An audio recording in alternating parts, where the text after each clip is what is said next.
Hey, good buddy universe, it's your good buddy Brandon.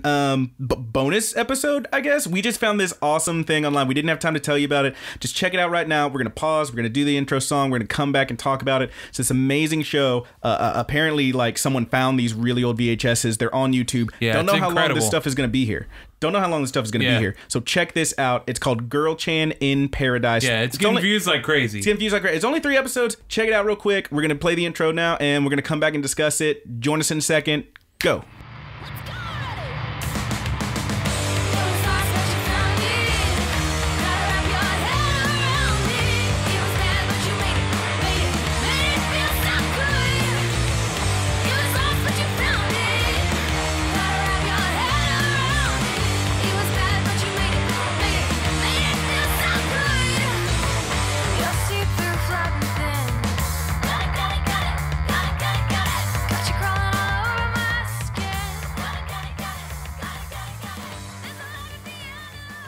Hey guys, welcome into the Good Buddy Anime Podcast. I'm your good buddy Roger. I'm your good buddy Brandon. And we have a special little episode here. Let's talk about this. This is awesome, right? Yeah. It's like crazy. This awesome. harkens back to the days where like you used to, like, before you could just find animes, you would like borrow the VHSs from your friends and crap. Like you would have to. It was basically bootleg, but that's how you found stuff. Yeah, this is awesome. You would have to go to like a lot of like garage sales and yard sales and shit. And hope to find tapes and stuff like that. And hit even up the flea market. Even at Blockbuster and stuff, the selection was kind of limited there. Yeah, so you might get a Kira. So to find the good stuff, yeah, you had to get lucky. Yeah. Or have a specialty store in town, which we didn't. So for sure. But we found this awesome thing, man. Hopefully you guys already watched it. We're going to break it down. It's only 3 episodes, real short. God knows if there's anything else out there, but this is what we got. Girlchan in Paradise. It's awesome. Yeah. Apparently put on by these studios. I haven't even heard of these studios. Ego Raptor, I think it was called, and Studio Tamamoto did the translation stuff. It's super great. It's so good. Some great voice actors. Apparently only 3 people handled the whole cast. This guy, Aaron Hansen, was that the name? Yep. And Josh Tomar, and most of the female voices from Akira Buckland. Like super rad group we got here, man. But let's break it down, dude. First episode, I mean, they didn't even have titles. That's how deep this is, dude. It's just episode 1. And it's crazy because it has some really awesome like action scenes and stuff in it, but it gets very meta, similar to like Fooly Cooley and stuff. Yeah, man. Like that. Like there's bits where like it maybe kinda, a little more serious of a Fooly Cooley. Yeah, it kind of felt like, but it still had like it there's there. a scene like, what is it, episode 1 I think, where like they do that 3D scene on Fooly Cooley and they like zoom out and they're like sitting in a bus talking about the show. Yeah, and, like, it's really early on meta, in the series, dude. yeah. And then like from there, all of a sudden it's like these rad like Dragon Ball-esque like fight scenes just going out. Oh, the show is awesome. I'm so glad we found this. The music freaking rules too. The music's amazing. Let's talk about that opening theme. It's called Hot Heat. That crap's awesome, dude. Yeah. Oh my god, that theme song's amazing. I got a rival named Yusuke. Like, it's so good. Yeah, it's very catchy. It's very catchy. It's a real foot tapper. It's a real foot tapper, man. This stuff is awesome. So let's. First episode is kind of an intro and like kind of laying some groundwork. I mean, as most shows do, but like it's just kind of introducing you to these rad characters. We got Kinstar and Yusuke, or Yuzuki as he is often called.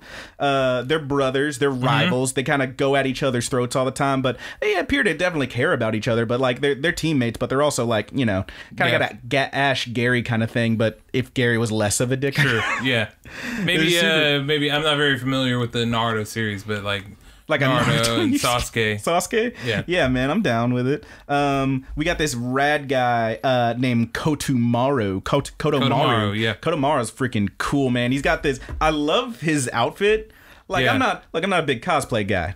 If I could find these clothes, Kotomaru's my guy, man. He's awesome. He's got those little round glasses you hate. Yeah, but he plays the part well. He's very observant. He's intelligent. Kind of a behind the scenes like smart guy. Like he knows what's going on before anyone else does. He's figuring it out as it goes before. He's also, we find out in this first episode, the master of the Kenpachi Hatsubatsu Matsudatsu technique. Like, how cool was that move, dude? He's just, oh my god. I'm sorry. I totally misquoted. No, that's Kodabaro Sansama who's the master. Kodabaro Sansama is like this rad blue dude who's like apparently very old, but he's the Shinku Hatsubatsu Batsu Datsu Batsu technique guy. Yeah. Oh my god, he's awesome. He learned it from the Bobcat Dragon Demon Clan on some freaking mount. Dude, this show's awesome. Yeah, I know. Oh my god, we're like 10 like seconds in and it's amazing. That name, the move name, it's a mouthful. The Shiken Patsu Batsu Matsu Hatsu Datsu. It is a freaking mouthful, and it just adds to kind of how strange this anime is at times. Yeah, you get some mystique in there, man. But the move is badass. Oh yeah, dude. Rounding out the cast, of course, we also have Girlchan, the titular Girlchan of Girlchan in Paradise, which I know this is kind of weird. She doesn't show up that much in the show, but apparently, if you check out the manga it's based on, she's like the main character. Yeah. It's really interesting. You got to go. Well, through there's some also deep diving. it's hard to.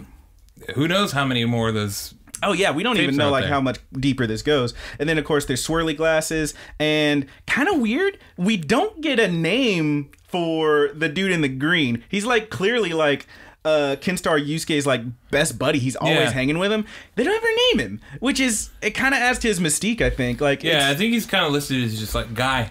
Yeah, he's like the green guy. Maybe that is green his name. I don't know. Guy. Maybe his name's Guy. Yeah. I don't know. I mean, yeah, it's pretty. Man, this show's rad. So anyway, we get a great little intro for those guys. They go off to meet Kenpachi Ramasama.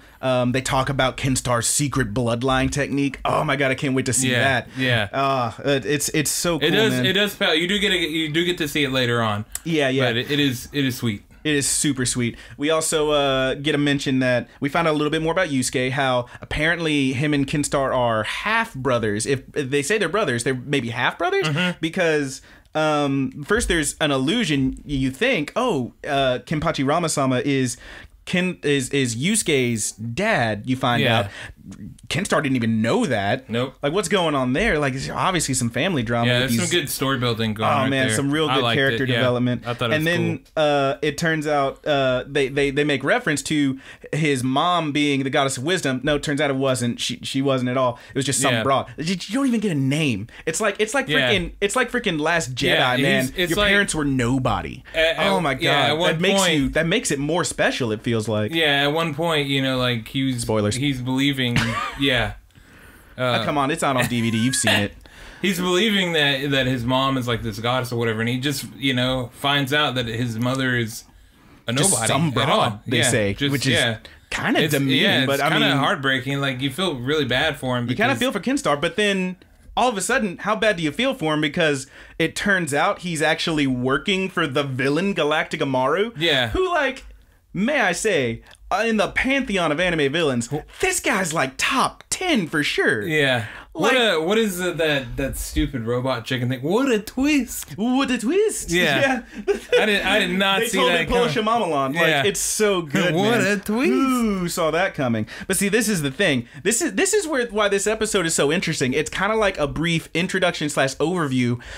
But then, like, later on in the series, episodes 2 and 3, we see they kind of it's almost like this was a dream. Like, they don't even remember this. And then, like, some of this stuff comes back later. Yeah, the it's writing really is interesting. strange. I really hope more stuff comes out for it. Yeah, so. it's really awesome. It's really meta at times. I freaking love it, man. And yeah, it's just so good. You find out, so after you also find out that Yusuke has a brother, another brother who's like his proper brother, I guess. Like Kenstar's, I guess, his half brother, but it's Kobayashi Sama-san-chan, who's like this awesome. Like, you only see him for a second, but he's this awesome looking dude. Yeah, they got the same eyes. He looks like TJ dude. Combo. They have the exact same eyes. Oh my god, this guy looks like he would whip all the ass. The art style is really well done. It's very well done. The art is amazing. So that's kind of like just the quick intro. That's episode 1. We go into episode 2, all of a sudden you get a little bit more of the form of the story. Yeah. So it starts out with them like at high school, these like school tough, like, the dudes with the crazy pompadours. They got that delinquents, space dude. Yeah, that's the delinquents. Yeah, man. They're like got the big kind of coming at Yusuke, and I'm like, y'all really coming at you? This dude's awesome. Kuwabara, dude. They got the Kuwabara hair, they got the space dandy hair, and they're coming at Yusuke like they're gonna do. Dude, Yusuke, he's a toughie. He's gonna fuck y'all up. Yeah. I can't believe they're even trying this. But they step to him, and meanwhile, we get a quick scene where we see Kenstar waking up. Oh, I'm late for school. He does like the classic, like toast in the mouth thing. He's late to be late, so he's also so tough. He takes the toast and he's running out with the toast in his mouth while it's hanging out the toaster. This dude is like so strong. Oh my god, that's like one of those brief little things you don't even notice, but it like shows you how cool this guy is. Yeah, I'm not sure I noticed that. Dude, it's really great. It's so good. The show's amazing. I love it. So we have the scene with the school toughs. They're like challenging. All of a sudden, boom, Galactic Amaru busts in, and he's like, "Oh, you guys aren't even. You can't even fight me yet. You haven't fought my 32 Bushido captains, my Bushido blasters or whatever they call it, dude. Oh my god. Apparently, there's 32 of these some bitches. There's 32 of these guys. Yeah. It's like setting it up. Boom. Here we go. This is the series now. You got to fight your way through this, guys, just to get to Galactic Amaru. Yeah, so we got some tournament stuff coming up. Oh, yeah. There's going to be like a crazy like fighting tournament kind of stuff. Oh, my God. It's so good. I'm like so into this. So the school toughs like, see that dude, they bone out. They're gone. Galactic Amaru drops the bomb. You got to beat my 32 captains. And it's like the call to action. This is the hero's journey. They're going for it, man. You know, you can say, usually, like, these kind of things, you have, like, you know, denial of the call, blah, blah, blah. But, no, these guys are going into it. Like, there's no hesitation here. That's how rad these dudes are. So they go at it. They end up approaching a small cabin, like, in the kind of a like, getaway in the woods kind of thing. Yeah. Where they are confronted by the first of these Bushido blasters. Yeah. I don't even know. Now, it's weird because the cabin is set up, or the little shrine, or whatever it is, sort of. And the only thing you can really see is the building itself and this giant bucket of water. Yeah, yeah. And they do draw attention to it. It's kind of like a Chekhov's gun thing. Like, you gotta... It's mentioned. Yeah, and I'm like, what the hell is this bucket of water for? And someone actually says, like, who cares? Like, it's really interesting that they draw attention to that. And that's when the first captain shows up, and he's like...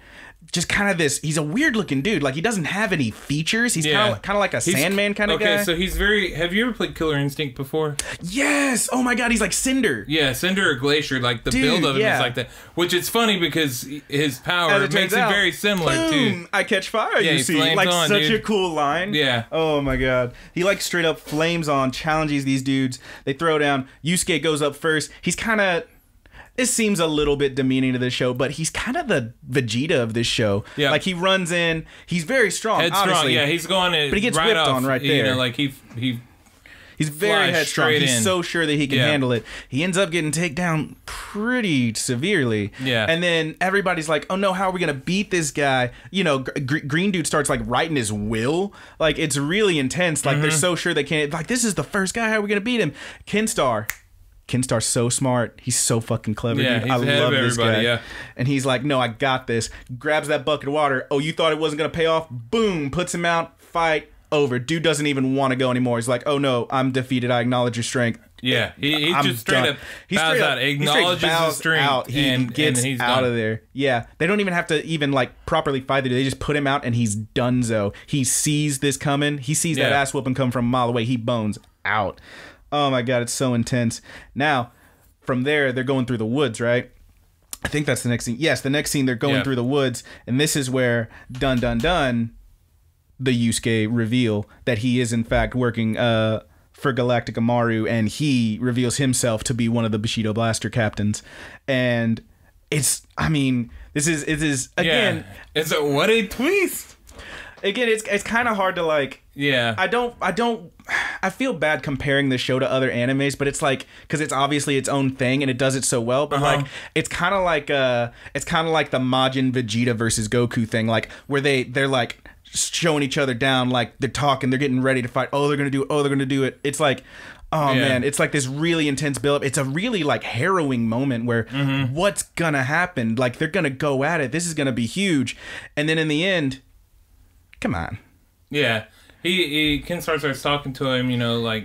He's like, no, you're my brother. I know we're rivals, but you're still my brother. It's kind of a touching moment, too. It's a very touching moment. You know, it starts working itself around, and eventually he convinces... Yusuke comes around, and he's like, I'll team. I'll stay...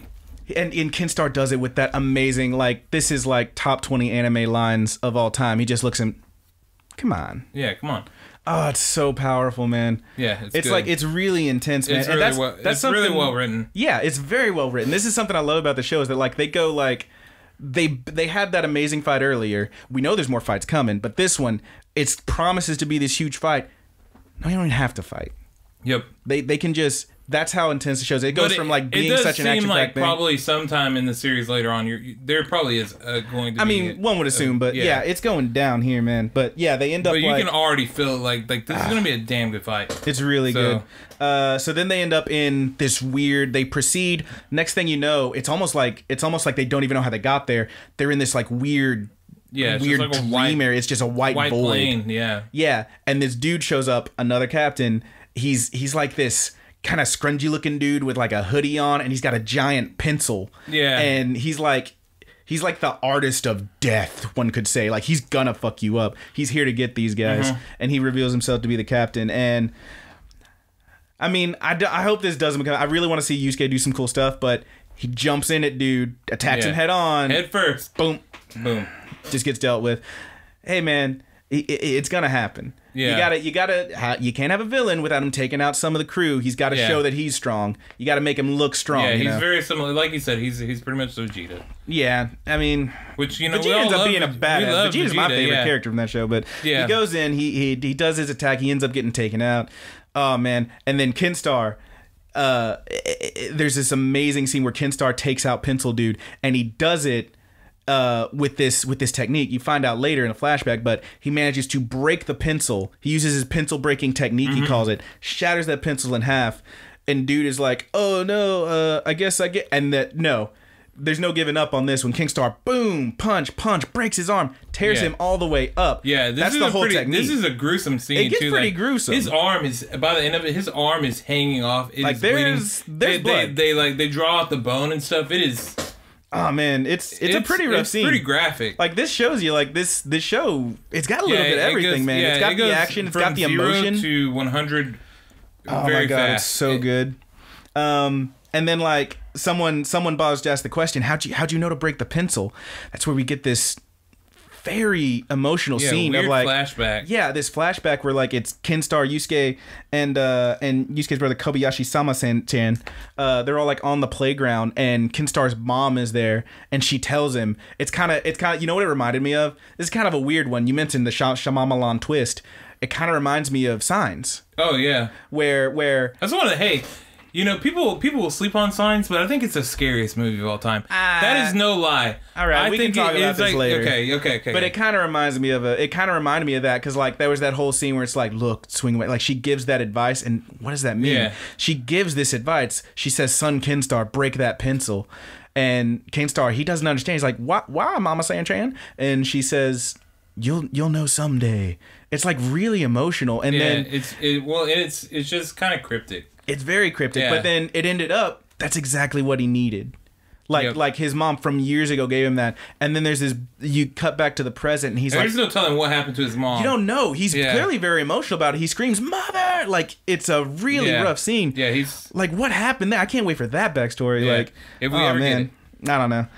Maybe not. I'm Please not worried. Be on the look for these tapes. Yeah, man. If y'all find anything else, like, let us know. But now we're into episode 3. And this one starts on a pretty nice note. They're just having a nice meal. Yeah, they're eating. This is where, all right, let's go into it. This is an English translation. They kind of do the 4Kids thing. Like, you know, they photoshopped Luffy's mouth in One Piece so you couldn't see his giant teeth because that was too scary, I guess. So in this one, instead of saying, "Oh, we're like having our rice and stuff," they say, "Oh, we're having flapjacks and stuff." It's a little weird. Hey, that's English translation. You got to deal with that stuff. Again, these are VHSs someone found like buried under like some grandma's pantyhose. Like, who knows? It's clear enough. Like, you know what they're having. Yeah, but they have a great little scene where they're just having a nice meal. And just in case you thought it was gonna be all sunshine from here on out, oh no, Galactica Maru-san shows up, and when he shows up, he tells them, puny eukaryotic beings. Galactica Maru, it turns out, is a prokaryotic being. And Kenstar says the line. He said it several times from here. Like, that explains everything. But that really does explain everything, man. It turns out this guy isn't... It makes a ton of sense. It does. As a prokaryotic being, he's a unicellular. He lacks any kind of membrane-bound nucleus or mitochondria. Mitochondria, as we know, powerhouse of the cell. That's why he has to have all these Bushido blasters to be his powerhouse. He doesn't have his own. Maybe he doesn't have any power by himself. Who knows? But what we do know is that that's who this guy is, and now they know... I can only assume he's getting power somehow. So. Somehow. Well, they explain explained in the first episode that he gets his power when he's in alignment with the moon on the full moon, only during the third blood moon. Yeah, and it all has to do with like the 6 layers of the brain that are designed after the chi blocks and all that. Yeah. It's a really intense scene. You know, honestly, it's kind of hard to explain. You just got to watch this if you haven't already. Spoilers, obviously. Yeah. But yeah, they go into this whole thing. And try not to spoil as much as possible. Yeah, I mean, well, we're going to break this down. I mean, obviously, y'all should have already watched this. We gave you a warning, guys. Come on. But yeah, it's super. Oh, yeah, it's true. We did give a warning at the beginning. I already forgot about our warning. Jesus, Roger. I know. I'm sorry. You're off the ball. You're out of the gang. I edited and everything. And so anyway, Galactica Maru kind of offhandedly says, all right, I'll let you get back to your hamburgers. And Yusuke gives him a huge punch. No, they're hot dogs. Bam! Knocks the crap out of him. Sends him like blasting off again. Ping! Off into the sun. Yeah. And Yusuke has a great, like, this really funny line. It's like, that's the first fight you've ever won. Yusuke. Kenstar says that. Yeah. It's like... The show's got some levity. It's really great, man. Yeah, it is. And we finally get to see like Yusuke have his moment where he like gets to do a fight and actually do some work, man. It's really great.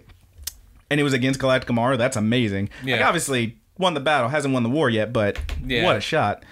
We're not dealing with powered up Galactica Maru. So. Yeah, man. So then, as they're getting ready to leave, there's actually a little bit more intrigue where we find out the waiter the chef who runs the restaurant comes over. He's like, "Oh, for helping, I'll give you a free meal. It's on the house." No, bull. Is it Kota? Is it Kotamaru? Kotamaru just nails that dude and takes him out. Yeah, Kotamaru, white hair guy with the glasses. Yep. I love that dude, man. That cool outfit. He takes him out and he's like, and they're like, wait, why'd you do that? And Kotamaru-sama, he notes that he's an imposter. He's a clone. Yeah, he's clearly, he would never give us a female. That's how we know he's not the real real guy. He ain't real, dude. And after searching, they find the real guy in a closet. Like, dude, these guys are on it. They stripped know. Down, beaten. It's rough, man. Yeah. I don't know how he got... I mean, obviously he was beaten up and stripped. Somebody was, pretending to be him, this doppelganger. And he says, as thanks, I'll give you a free meal.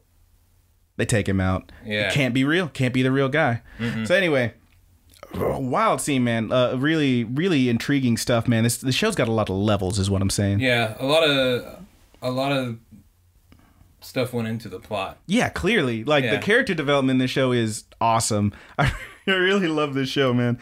So they go to the next scene. They actually get Green Guy, his little communicator he's always wearing, but he finally uses it. It says that they need to go find the twins of Thermopylae. So they do that. They find him in the top of this tower. There's a pretty great scene where like Yusuke falls down the stairs. It's hilarious, dude. Yeah. Like the little stuff they throw in to give you a laugh is so good.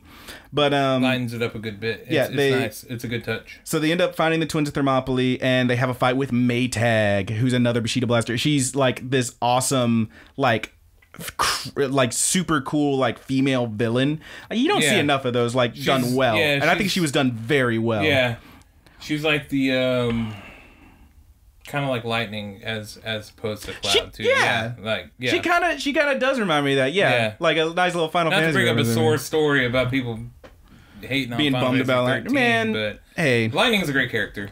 Whatever. I love that game. Fight me.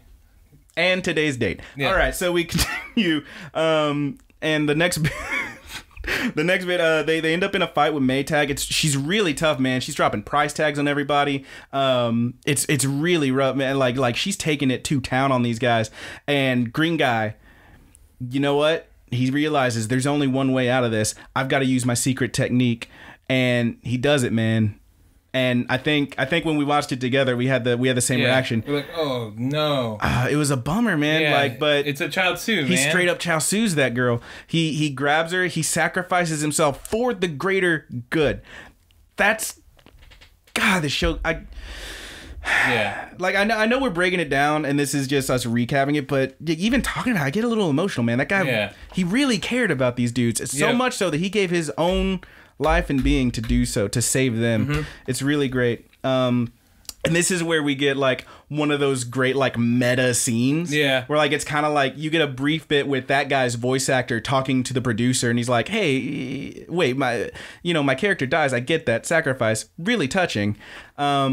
But he's like, well, I mean, and you brought this up. Like, I thought it was a little weird, but you put it into perspective. We talked about, like, how it makes sense that these voice actors, I mean, this is their job for so many months. Their job, and, you know, a lot of times, especially in the older days, they don't get to watch all of it. They just get the script. They know they have a part. And they do it. Yeah. So, like, this guy, he finds out, like, if my guy dies in episode 3, there's a bit where they talk about, and this is interesting because you kind of get an idea of how many episodes there were of this show. God knows if any of them survive. Yeah. But he says, well, there's flashbacks. When is there a flashback? There's a flashback in episode 20. Episode 20? 22, I think. 22? Was it 22? I think it was 22. So, you get to do your recordings or whatever, and then, you know...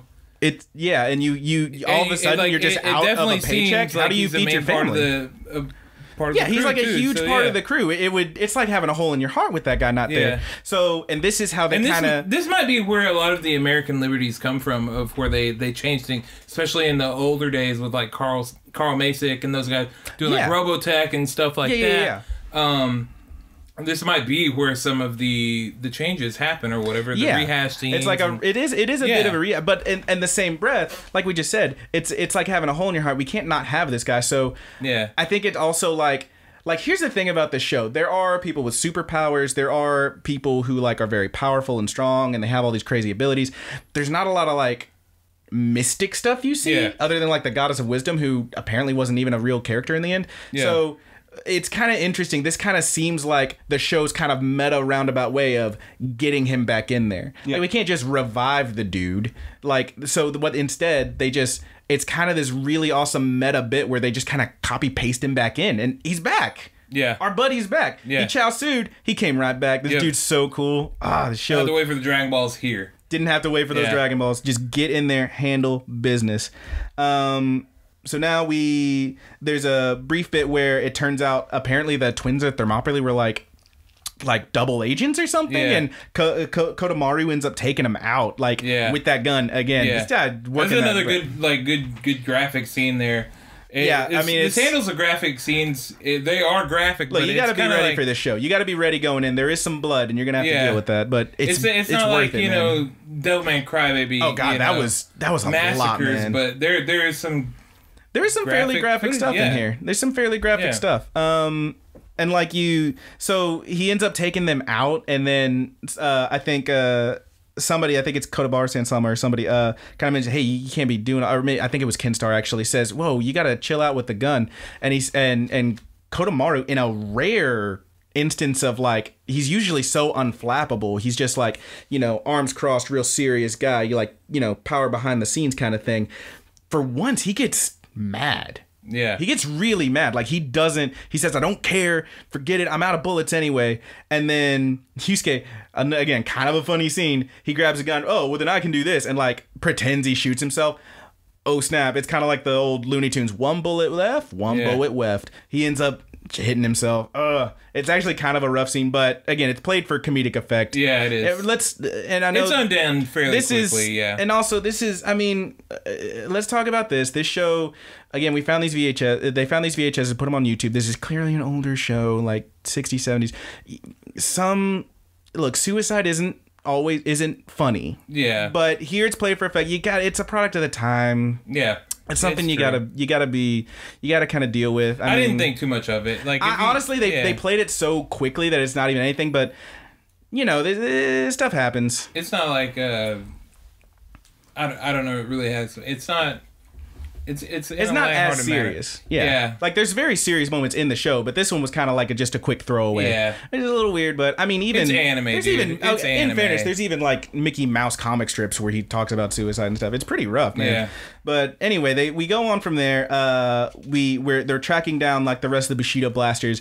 Kenstar has this amazing scene where he's like, why are we even fighting him? And just does this crazy huge like power kick and takes out like the rest of them. Yeah. And and then like they're about to continue on their quest to finally find Galactic Amaru, and they get stopped by swirly glasses, and it's like, yeah, our good buddy Swirly Glasses. Swirly I don't Glasses, know what if are we you mentioned him in doing? the first episode of Girlchan. no, we talked about swirly glasses for a little bit. Like he's introduced in that first episode. I talk about he's those like the glasses classic that I hate, nerd but character. Yeah, I love when they give him the swirly eyeballs, the swirly glasses. He's like a real nerdy goofball kind of guy. He kind of has he talks like this. Like he's so cool, man.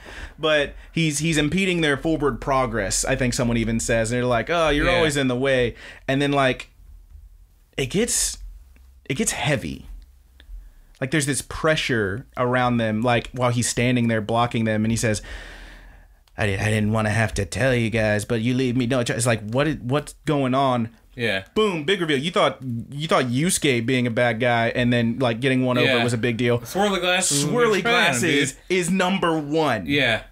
Oh my god, what a twist. Yeah. Holy crap. Like the Shyamalan. I did not see that coming. I didn't see it coming either, man. This was intense, man. He rips his shirt off. They're like, get out of town. There's no way. Yeah, rips his shirt off, reveals his power, powers up. All of a sudden he's huge and buff. Yeah, he goes straight to like his level 3 form. Yeah, and, he goes to level like 3, form 3, level 150%. He overdrives. He goes over 100%. He goes to 150. 150%. Yeah. Oh my god, this dude is awesome. He's like throwing like energy blast. He's taking dudes out. He's buff. His glasses definitely get different. And they do the classic like there's a bit when he finally goes to form 3, they're talking about how they can't let him power up. We got to stop him. And it's the classic like too much talk, not enough action. He gets to form 3. He gets those crazy green glasses that means like he's so powerful, and he's getting ready to take him out. He's going over, And this is when someone mentions, they finally say, Kenstar, what about your bloodline technique? And he starts powering up. Yeah. He's getting ready. He's powering it up. This is going to be such a huge fight. And that's where the episode ends, dude. Unfortunately, we don't have any more. I mean, I'm thankful we got this much, quite frankly. Because this is something we might not have ever seen. Fun. Yeah. Oh, it's so good, man. This show's amazing. I don't know if there's any more out there. Honestly, part of me doesn't even want there to be more because it's just so... It's so good, man. It's like a perfect little package on its own. Yeah, you know? It's a nice little glimpse into time. It's a little time window. Yeah, it's a really cool into like anime past, like stuff you haven't seen before. It's very much a product of anime. Oh, absolutely. Yeah. And a product of its time, indeed. It's if anything, like it is a product of anime. It's really good. Yeah. It's very, very good. Inspired by a whole lot of classics. Yeah. And, again, this is such an old show. Who's to say it didn't inspire those classics? That's true. We don't know which way this is going. It could have led into a lot of the stuff that we see. I'll tell you what I do know is that I love Girlchan in Paradise. Is it too crazy to say, like, top 3? Like, it's one of my favorites. I don't know about that, but it's up there, man. For like, what little we have, for what more we like, we don't even know what else is out there. But for what we've found, what we've seen, that's a really good show, man. I really enjoyed like this time we had. And really, that's all there is to it. There's only 3 episodes. We only got to see this much. Yep, and this is a little special. There's no questions or anything for this, but this is just a quick special episode. We just wanted to throw this out to bring y'all's attention to this really cool thing that, again, we don't know how long it's going to be up, so check it out if you haven't already. Yeah. We assume you have since you're listening to this. But yeah, man, and this was a fun time. I'm glad we got to break this down, Roger. Yeah, I liked it. So I'm glad we got it. So yeah, guys, good buddy universe out there. This is going up on Easter, right? Yep. Happy April 1st, everyone. Yeah, is it Easter April 1st? Easter's April 1st this year. Nice. Yes, I didn't know that was exactly Easter, but yeah. Sunday. Happy April 1st, good buddies. And we're really glad we got to spend some time with y'all. Yeah. Take it easy. Did you like the show? We hope you liked the show. We hope you did. Anyway, from us, your good buddies Brandon and Roger. This is us to you, the Good Bunny Universe, signing off. I'm your good buddy Brandon. Girlchan is my waifu. Yeah, and I'm your good buddy Roger. Well, after this, every other anime sucks. Also, be sure to subscribe if you're seeing this on YouTube, or don't subscribe. Also, don't leave us a 5-star rating. Don't leave us a 5-star review. Happy April 1st, everybody. Happy April 1st. We love you.